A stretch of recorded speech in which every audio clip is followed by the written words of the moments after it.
De acuerdo, pues tenemos ahora un espacio para poder compartir, recoger esas preguntas que pueden haber surgido a lo largo de esta mañana, en la que nuestros compañeros, compañeras han estado hablando, compartiendo sobre el tema del género, el tema de los ejercicios dados a protestantes, personas protestantes y la experiencia de los ejercicios como sujeto comunitario. Seguro que tenemos algún comentario, alguna pregunta a compartir. Empezamos por aquí.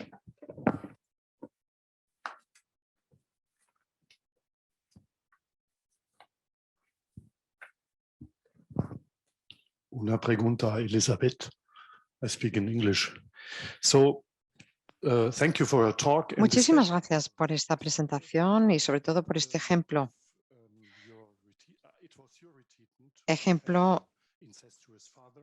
de su experiencia. Era lo del padre y el incesto. Era un ejemplo. Bien, en cualquier caso, ha sido un gran ejemplo porque ese retiro que toma al Hijo de Dios como un bloqueo. La pregunta es la siguiente. Cuando Jesús y Sofía, la divina sabiduría, son accesibles a la plegaria a través de los ejercicios, ¿cómo puede él o ella, cómo puede rezar con este obstáculo? Porque creo que el concepto del Padre es central, está en el núcleo del Evangelio. Y estoy pensando en teólogas feministas que han hablado mucho del Padre de Dios. Entonces, ¿cómo puede ser esto un viaje hacia la paternidad después de un obstáculo de estas características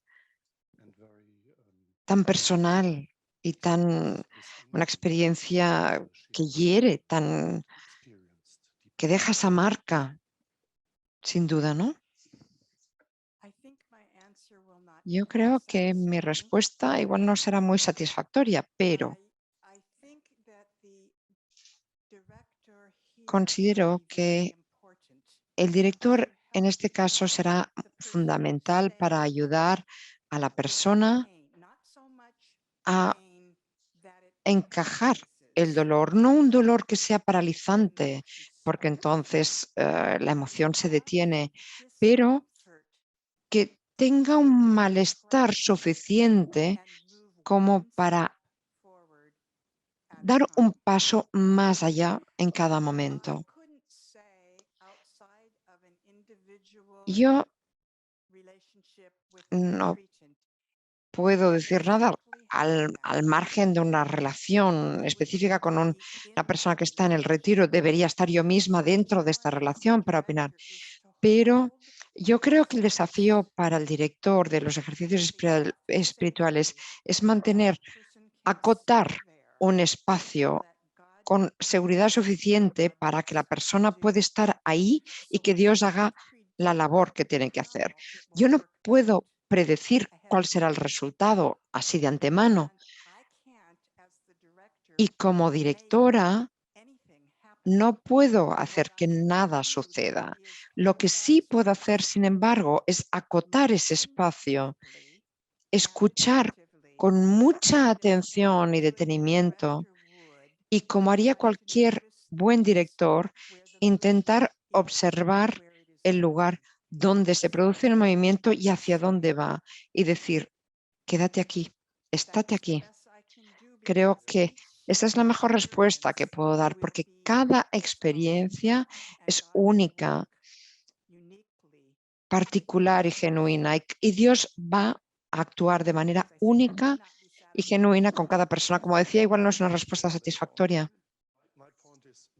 Sí, pero yo lo que digo es que el Padre, en este caso, tiene que ver con ese miedo y la generatividad de Dios Claro, aquí estamos ante una situación limitativa, pero es importante superar un obstáculo y transformarlo en algo activo. Sí, entiendo que es una pregunta difícil, también. Yo diría que la noción paternidad de Dios es una manera limitada teológica o teológica limitada de hablar de un aspecto de la Trinidad. Y lo que sucede en la plegaria de esta persona es que puede haber otra imagen para ella, que normalmente, por ejemplo, se le da un pronombre, que es el pronombre femenino, y ahí se puede dar un paso hacia adelante y tal vez igual posteriormente se puede recuperar la noción de padre, pero ya se habrá hecho camino. Tenemos otra pregunta. My question is addressed to Susan. I was most glad with Una pregunta para Susan. La verdad es que la ponencia me ha encantado. Yo también hago ejercicios espirituales con protestantes en Países Bajos. La mayoría de la gente que los hace son protestantes y creo que es muy importante dedicar tiempo a ese acompañamiento y también a la producción de productos digitales para responder a las preguntas de los protestantes, porque creo que a largo plazo se puede animar, digamos, el ecumenismo protestante. Y me gustaría conocer su opinión respecto a las consecuencias ecuménicas de los ejercicios espirituales de Ignacio en el entorno protestante. Bien, creo que depende un poco de en qué punto se encuentra usted mismo. Es decir, en el Reino Unido, por ejemplo, sobre todo a los protestantes anglicanos esto no les gustaría nada, pero bueno, esto es harina de otro costal. Diría que cuando la gente va al gran centro de retiro en Gales, en el Reino Unido, la mayor parte del tiempo pues acogen a protestantes para hacer los ejercicios espirituales en distintos niveles. Y lo que hemos visto, diría, a ver, ¿cómo lo digo para decirlo bien? Un segundo. Hay tantos protestantes haciendo los ejercicios espirituales que, ojo, un momento, que todo el mundo esté bien sentado, los católicos se sienten un poco amenazados por ello. Y esto significa que lo que pasa cuando los lugares en los que la Iglesia Católica no es muy importante, entonces los protestantes se animan mucho porque les parece muy útil y van cogiendo como partes de esos ejercicios y los disfrutan, les encanta. Y a veces el problema es que no compran el paquete entero, por así decirlo, sino partes. Y eso no siempre es bueno para el ecumenismo, porque al final los católicos quieren, pues, entre comillas, vender el paquete completo a los protestantes, si me permiten la expresión. Diría que es bueno para el ecumenismo porque en realidad lo que sucede es que la fe católica, la manera de pensar católica está ahí en la Iglesia protestante también, y eso significa que esa brecha, esa división entre ambos pensamientos se reduce y que no es una división tan grande, ¿no? Eso es lo bueno, lo fantástico. Y me doy cuenta de que católicos y protestantes son muy parecidos, ¿no? De hecho, todos creemos en Jesús. Entonces, ¿qué problema hay? Pero, por otro lado, también se crea una división, porque uno se da cuenta cuando uno está cerca de unos y de otros que no es lo mismo y que son maneras distintas de ser. Por tanto, yo diría que es bueno para el ecumenismo, pero no es tan bueno para el ecumenismo al mismo tiempo si se entiende la paradoja. uno y lo otro y ni uno ni lo otro. No sé si esta es la respuesta que le gustaría, pero es mi percepción. Es decir, que está muy bien y al mismo tiempo pues no es tan bueno. En fin, sí, creo que lo definiría así.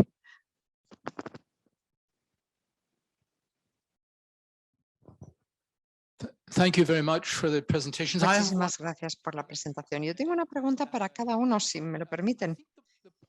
Creo que el tema que Elizabeth mencionaba en la pregunta anterior es muy importante porque los directores no tienen plena libertad para adaptarse, tienen una responsabilidad eclesiástica. Y yo creo que cuando la pregunta radica en la adaptación, claro, la pregunta es qué es fundamental y no negociable. Y eso se reconoce también en los ejercicios, en la anotación, en las anotaciones, porque incluso cuando alguien se desvía, digamos, de la norma cristiana, el papel del director es acompañarlos para que vuelvan. Es decir, hay un reconocimiento de la norma. Gracias también por los distintos puntos de vista que has planteado, pero yo diría que los tres elementos de la reforma son puntos de convergencia fundamentales en el texto ignaciano y no sé si tienes alguna reflexión al respecto.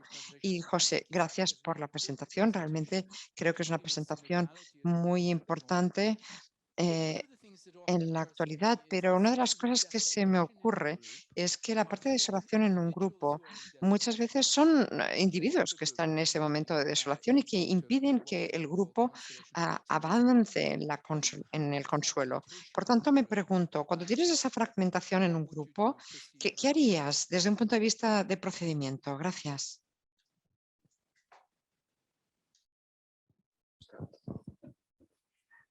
I want to ask if I understand the question you were A ver si entiendo exactamente la pregunta que me estás formulando a mí. ¿Me estás pidiendo si yo puedo decir lo que es absolutamente esencial en los ejercicios? ¿Es esa la pregunta que me formulas?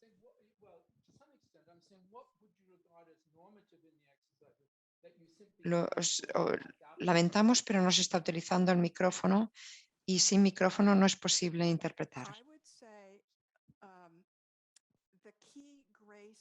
Yo diría que la gracia clave de cada semana, es decir, cómo llegas a ese momento clave, varía, pero la gracia fundamental tiene que llegar antes de pasar a la dinámica de la semana siguiente. ¿Cuándo es ese momento y cómo se reconoce? Es lo que, digamos, yo me siento reticente a concretar porque creo que depende. Sabemos cuál es la gracia de cada semana, por tanto hay que encontrarla y acotar el espacio, sostenerlo hasta que llegue. Y si la persona no recibe la gracia, bien, pues sigamos ahí y entendamos que Dios hará algo importante para con esa persona. Volviendo a los ejercicios en otro momento o separando una parte de los ejercicios cuando se está produciendo algún tipo de sanación, eso también es aceptable. Los ejercicios son una herramienta, yo diría, que se da a Ignacio y a la Iglesia para que podamos utilizar de una manera creativa y sin juicio, pero mantener acotado ese espacio me parece muy importante y señalar ahí donde la vida se hace más grande y confiar que Dios acompañará a la persona donde necesita ir. Yo centraría mi vida en ese punto. Okay, Bien, yo creo que la razón por la cual los protestantes se sienten tan atraídos a los ejercicios es porque es eso, justamente, porque dice algo acerca de esas cuestiones tan importantes que son parte de la reforma. Yo también me pregunto, ¿sí? Ocurre más o menos al mismo tiempo, ¿no? Que Lutero y el resto estaban ahí reflexionando y se les ocurrían cosas al mismo tiempo. Y me pregunto si quizá los ejercicios y la reforma pues están abordando el mismo problema, pero de modos algo distintos. Y debido a ello, lo que subyace en ambos casos va unido, es lo mismo, con lo que sí, por eso es algo que los protestantes reconocen, ¿no? Pero aún y así, los ejercicios, claro, se basan, el pilar ahí es la teología católica y la iglesia protestante no siempre tiene la base ahí y es cuando se dan los problemas, diría, sí. Con lo que sí, está como vestido, ¿no? Con ropajes distintos, la reforma y los ejercicios, pero como decir, hay muchas cosas profundas y esenciales que son las mismas. Y yo creo que esa es la razón por la cual los protestantes se sienten tan atraídos por los ejercicios. Y es interesante porque los jesuitas y los protestantes, los ejercicios, no se permitían en Escandinavia, en países escandinavos, hasta hace menos de 100 años. Y debido a ello, pues cuando se pudo, pues se volvieron locos, ¿no? Pero antes no tenían acceso, estaba vetado, con lo que algo hay que atrae muchísimo. Yo no sé si esto da alguna idea. Gracias. Thank you, James, for this thing of joining. Gracias, James, por unir la sinodalidad. Y además lo estás haciendo con la desolación también, ¿no? Y la sinodalidad yo creo que es una manera de resolver cierta desolación en la iglesia, con lo que eso es una cosa. Y si intentamos caminar juntos y estamos en un discernimiento común, pues intentemos caminar al ritmo del más débil, del más lento, de aquellos que necesitan más ayuda. Y esa es una de las cosas que hay que hacer en la desolación, es decir, tener cuidado de aquellos que van más despacio, ¿no? Con lo que en un grupo, bueno, pues un grupo de discernimiento no es un grupo de terapia, no es un grupo que tenga que centrarse en resolver el problema de los miembros. Por eso la conversación espiritual tiene este orden y esta manera, ¿no? Pero el encargarse y ir al ritmo del más lento ayuda a ir hacia adelante y caminar juntos. Teníamos un par de preguntas pedidas ahí al fondo y después aquí teníamos otra pregunta. De momento tenemos una tercera. De momento respondemos este bloque de preguntas. Vamos por estas 3 preguntas. Just a little bit for Suzanne. Up until 15 years Sí, ago, para Susana, hasta hace 15 años yo era protestante y en dar los ejercicios a los protestantes, pues eso es imperativo, ¿no? Que se reubique y se dé tiempo a estudiar las diversidades de iglesias protestantes, porque en los días de preparación deviene importantísimo, porque se trata de intentar encontrar dónde en todo ese espectro está lo protestante en cuanto a las escrituras, porque cuanto más literalmente te tomas las escrituras, más pequeño se hace Dios. Y menos literal es la expresión protestante, pues más espacio hay para la iglesia, ¿no? Con lo que, si uno esto no lo ve en la persona, pues podrías estar ahí en los días de preparación y quedarte ahí y no ir a ninguna parte. Pero a lo que decías, en cuanto a que sí que está este atractivo a liberarse del protestantismo, ¿no? Y esto es algo que dan a veces, a menudo, los ejercicios. Pero creo que es muy importante ver de qué modo cada individuo interpreta las escrituras, porque la Sagrada Escritura viene antes que la Iglesia en el protestantismo y la Iglesia es responsable de unir o entretejer las escrituras en el caso nuestro, ¿no? Entonces hay como una relación inversa y además también todos hemos tenido que pasar por el judaísmo primero, ¿no? Está toda esta senda que hay que recorrer. Así que recuerda esto, por favor. What's the question? ¿Y cuál es la pregunta? Si esa es una experiencia que has tenido, pensamos que ha preguntado sin micrófono. Sí, yo ahora, ¿no? Preparándome para hablar aquí, pues he estado pensando mucho al respecto. Pero cuando estás ahí sentada con gente, pues es que se hace tan importante solo ayudar a la persona a encontrar a Dios, que simplemente pienso en eso. ¿Cómo puede esta persona encontrar a Dios? ¿Y cómo lo hacemos? ¿Y con qué acuden? ¿Quiénes son? Y varía. Puedes tener dos protestantes y es que son tan diferentes que piensas, pero ¿de verdad son de la misma iglesia? Con lo que yo diría que es, bueno, eso, escuchar, ¿no? Creo que lo hablabas tú también, ¿no? Es escuchar dónde está el espíritu en esta persona y ayuda, ¿no? Para cuando ocurren problemas, pero yo creo que es no bueno meterse demasiado en lo que separa, ¿no? Con lo que, bueno, es súper complicado. Bueno, es claro, tan complicado como lo es para dar los ejercicios a cualquier católico, supongo, ¿no? Pero sí, yo creo que los puntos que he estado comentando es que es muy importante mantenerlo en mente por si acaso, diría yo, más que decir serán así. Porque quizá no sé, no lo sé, ¿eh? Solo un comentario a lo que has comentado tú. Tenemos aquí una pregunta.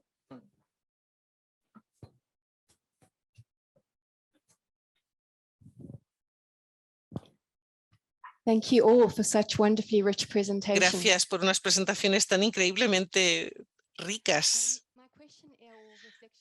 Mi pregunta o reflexión es para Susan. En Sudáfrica tenemos más protestantes que católicos que hacen y dan los ejercicios y pues por eso comparto y reflexiono mucho con lo que nos has compartido. Pero una pregunta que tengo es, a veces, aunque la gente entra en los ejercicios y la contemplación realmente pues se enciende y ocurre, pero inicialmente mi experiencia es que para muchos protestantes, particularmente de las tradiciones de la Reforma, que se basan mucho en la razón, puede haber mucha sospecha y ansiedad en cuanto a la imaginación y la emoción. Y eso no sé si es algo que has experimentado tú en cuanto a hacer los ejercicios con protestantes. Sí, tanto que sí. Pero yo diría, creo que ha cambiado un poco. Ese solía ser en los países escandinavos y en el Reino Unido solía ser un problema hace algunos años, cuando yo comencé. Cuando comencé me ocurría mucho más que ahora, porque no sé, la plegaria y la ex divina ha infiltrado un poco las iglesias ahora, ¿no? Y además lo ha hecho a lo grande, de tal modo que ya no lo experimentas tanto como solía ser en iglesias escandinavas. Todavía un poco, alguna persona que acude, especialmente las personas que son intelectuales y han estado estudiando la Biblia, ¿no? Y encuentran muy difícil salir de aquí, de la cabeza, al corazón un poco, ¿no? Es para abordar el texto de una manera diferente. Pero ocurría, como digo, mucho más antes y ahora está aflojando, porque creo la gente además ahora toma a manos llenos, ¿no? La cuestión ignaciana y esa plegaria imaginativa, ¿no?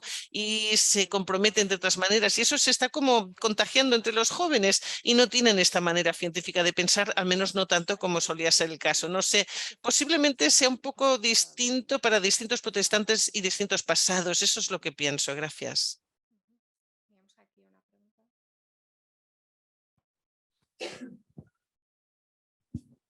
I have a question for Elizabeth.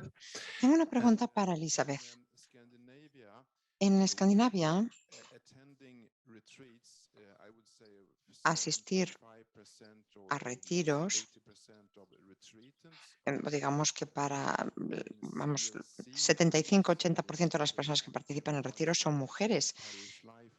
Y en la vida de las parroquias, pues también la participación mayoritaria es de mujeres. Entonces, quisiera saber,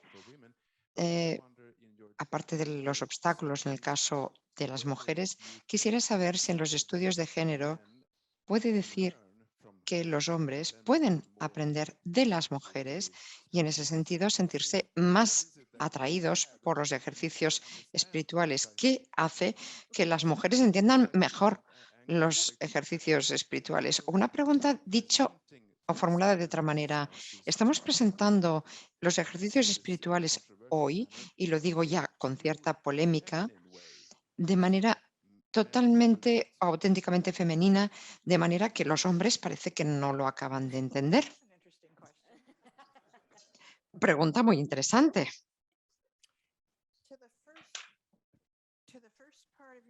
Respecto a la primera parte de la pregunta, ¿qué tienen las mujeres?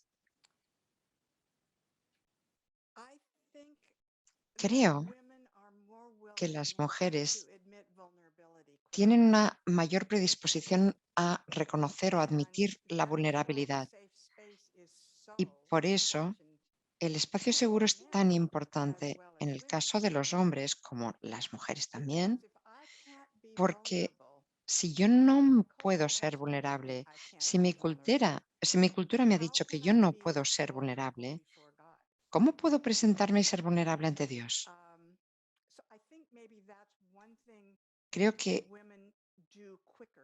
eso es algo que las mujeres hacen más rápidamente que los hombres. Pero, y ahí enlazo con lo que tú decías, cada mujer es distinta.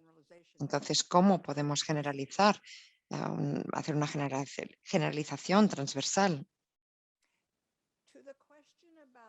A ver, en cuanto a la pregunta de si se han feminizado los ejercicios, la verdad es que no sé si tengo una respuesta. Deberíamos recabar experiencias en esta misma sala para encontrar una respuesta a esta pregunta. Yo vengo de una situación como la que Susan describía y ha cambiado. Ha cambiado en los últimos años. Para los presbiterianos con los que yo trabajaba, era muy difícil confiar en la imaginación. Así, sin más. Así que empecé con la descripción porque ahí podían sentirse más cómodos. Y después tienes el problema que tú comentas al entrar en la fase de exágesis y se necesita confiar en la vulnerabilidad para que los exegetas puedan estar ahí, pensar, bueno, aquí está el tema, no se va, y después invitas a la persona a entrar en el misterio más que no estudiarlo desde fuera. Ahora bien, si los ejercicios se han sobrefeminizado, no sé, habría que preguntárselo a los hombres. No sé si quieres añadir algo, Susan.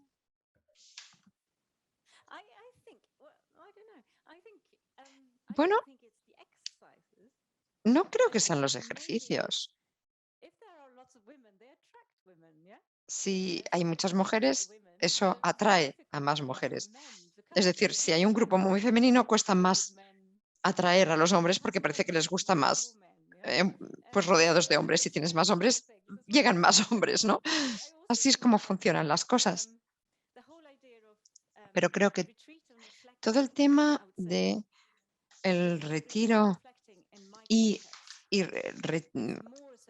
los participantes en el retiro, yo creo que, en fin, digamos que toda la idea de tomarse el tiempo para reflexionar, ahora mismo, al menos en el Reino Unido y los países escandinavos, se asocia más a las mujeres porque los hombres están más en la acción, ¿no? Tal vez más que no en la reflexión, porque cuando vienen los hombres, funciona y les encanta.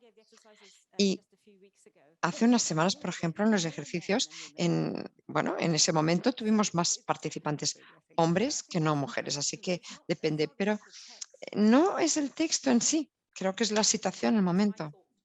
Bueno, es como lo veo yo. Una pregunta más.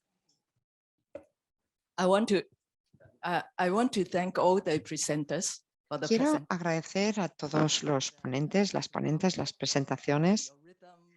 Me ha encantado el ritmo, la claridad. Me he sentido muy incluida, ¿no? Personas como yo necesitamos este ritmo para entender. Bien, no tengo una pregunta exactamente, pero sí que tengo algunas reflexiones u observaciones como respuesta a la presentación de Elizabeth.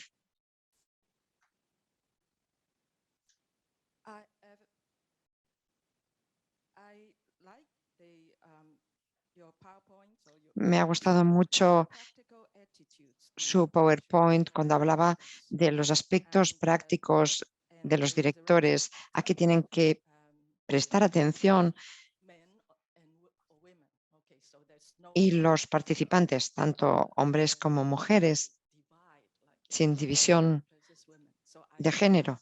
Me ha gustado esa parte.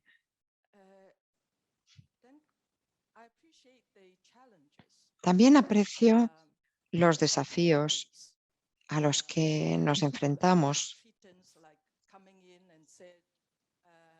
por parte de los participantes en el retiro, que dicen: no me gusta este concepto de la paternidad o maternidad de Dios. Si yo estuviera en esa situación, lo cierto es que no sabría cómo manejarla, pero por suerte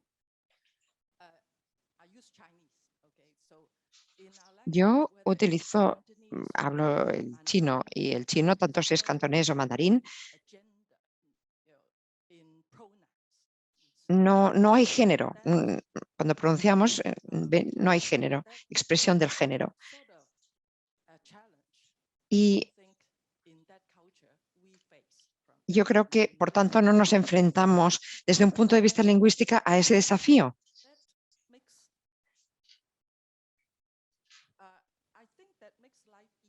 Y eso diría que nos hace la vida más fácil.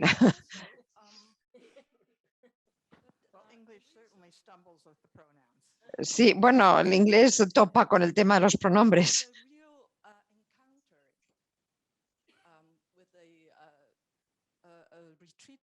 En el encuentro real con los participantes,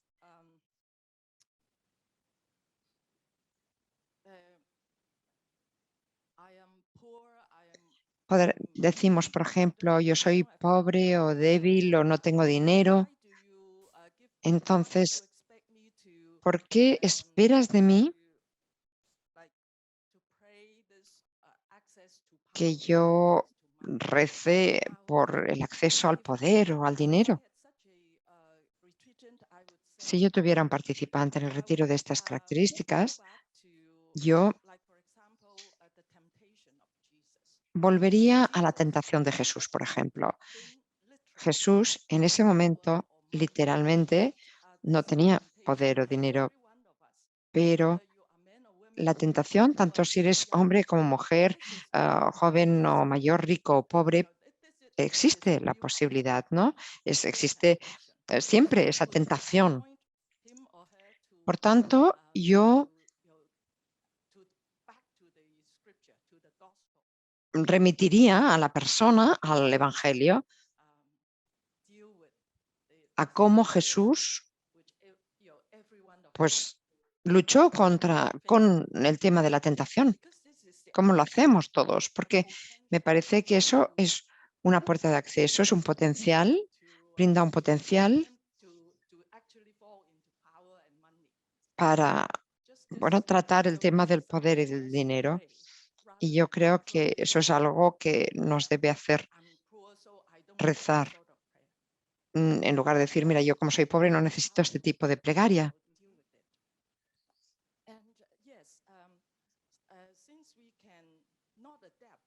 Y como no es que podamos adaptarnos, pero sí que podemos escoger las escrituras de los evangelios para rezar. No necesitamos aferrarnos al 1, 2, 3, 4, 5. Con una mujer participante en el retiro, yo utilizaría Por ejemplo, el Evangelio de Lucas.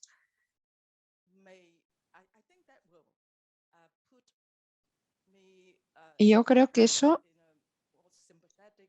me situaría en un punto de, digamos, de empatía, ¿no? De compasión con la participante en el retiro. Sí. Agradecemos tu comentario. Tendremos tiempo de ir comentando cosas al respecto. Recordamos que tenemos esta tarde un espacio grupal en grupos donde cada uno de nosotros podrá compartir. Vamos a tener también una asamblea. Yo creo que va a ser un buen momento para también continuar reflexionando. Efectivamente son temas muy amplios, muy complejos. La participación ha sido excelente. Muchísimas gracias a las personas que habéis participado con vuestras comunicaciones, el conferenciante también. Y pues vamos a también las personas que están en casa, que han estado en casa, siguiendo online esta mañana, esta jornada.